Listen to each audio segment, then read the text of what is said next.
Well, compared to some of the other 2012 GOP presidential candidates, Ron Paul is considered a straw poll veteran. But with no previous Ames win, he's hoping for a better outcome this time around. Congressman Paul is joining us now live from Iowa. Hi, Congressman. Great to see you out there. Thanks for joining us. Hi. Thank you. Nice to be with you. So you're expecting a better outcome this time around? I sure am, and I'll be very disappointed if we don't have a better outcome. So that certainly is our goal.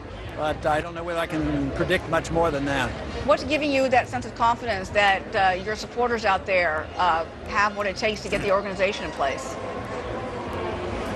Well, you know, the one thing is we've talked about certain principles on foreign policy and monetary policy and spending for many, many years.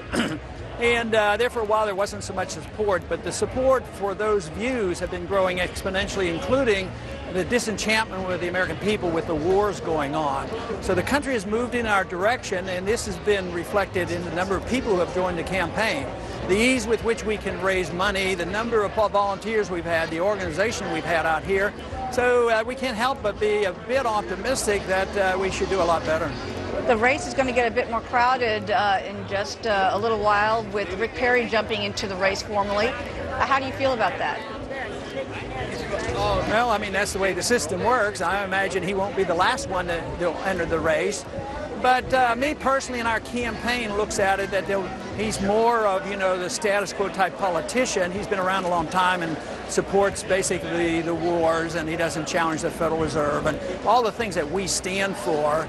And therefore, he will have an effect. There's no doubt about it. Do you think he's a game changer? He's going to wait. Let me finish.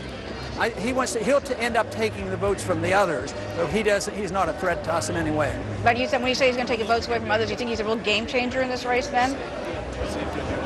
Well, I think so. I think the weaker establishment candidates, they're going to lose even more support, and they'll be forced to make a decision, and he will be a strong candidate, but he represents more of what's been going on for many, many years, and therefore offers no real change that we've been talking about.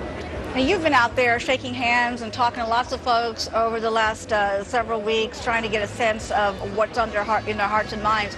What are you hearing that stands out the most at this point? We had such a crazy ride on Wall Street over the last week, and we obviously got downgraded. There are so many things at play right now that's making people very anxious. What are you hearing that's front and center with voters right now?